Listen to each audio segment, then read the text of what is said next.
Hello, everybody.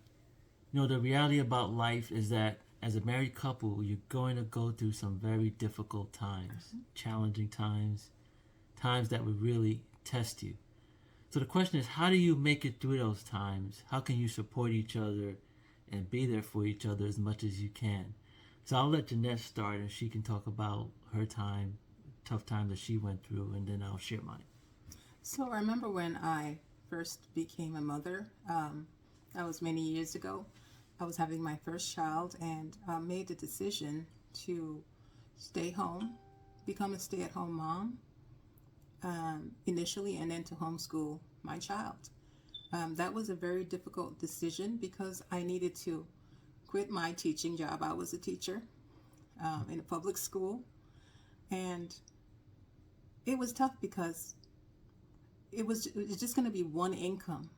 And I remember how, even though other people were saying that it was a crazy idea, and what am I doing giving up my college education, to be a stay-at-home mom? How much Dwight supported me, and he was there for me, even though he was under a lot of pressure. We weren't making a lot of money at the time, but we believed it was like a step that God wanted us to take in our marriage and in our lives. And through the years, we've homeschooled all of our children, and so far they're turning out very well.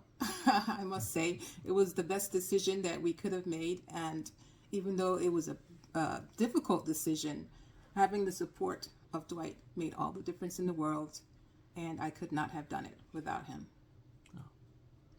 And keep in mind, this was back when homeschooling was not that popular.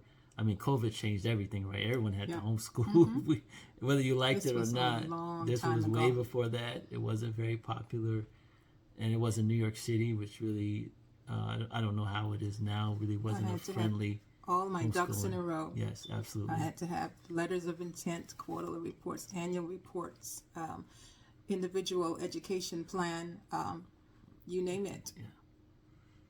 Just regulation. Put it that way. Yep. So for me, the difficult time for me, I would say, was 9/11.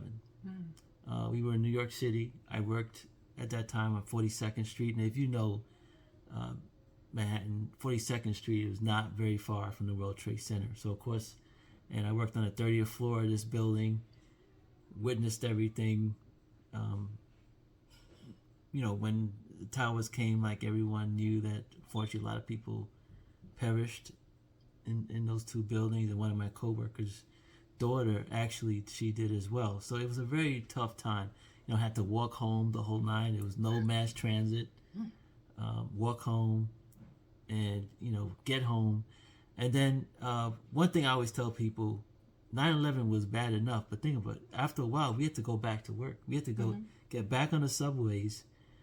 And I've said to myself every time, this might be it. I really thought there'd be more terrorist attacks after 9/11 on the subways. I'm, to this day, surprised that we didn't have it. Really a testament to the police and the government at that time. Yeah.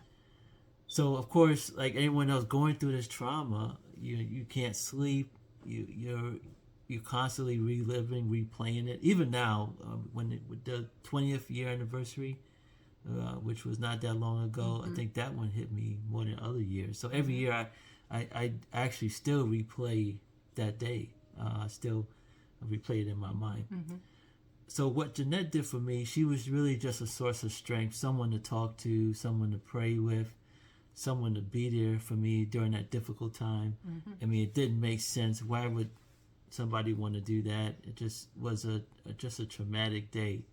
I definitely learned to pray a lot more after that. I feel like I was covering you every day when you were going to work. Right. Just praying that you will come home safely, get there safely, come home safely, the whole nine. Right. So it was a very difficult time, but we made it through. Yes. We made it through, and it's just a testament to what you can do as a married couple to support each other, to be there, to encourage each other. Because like I say, we've been through some other difficult times, emergency surgeries. We've had to, a couple of things have happened. Yes. But, we always, we're there for each other as much as we can. And I think that's one of the blessings in being married. Yes. Is, you know, if you build that relationship, you'll be there with each other through thick and thin. Yes, for better or for worse. That's what the vows say. That's what the vows say. So, and yeah. people say it, but do they really think about what that means? You will be tested. Absolutely. Thing is, will you pass the test? Right. In the past, just be there. Stand firm. Don't quit. Yeah. Be there for your spouse. Be a listening ear, and that matters a whole lot. Yes, indeed. Thank you. All right. Thank you for watching, and we'll see you on the next video. All right. Bye-bye. Bye.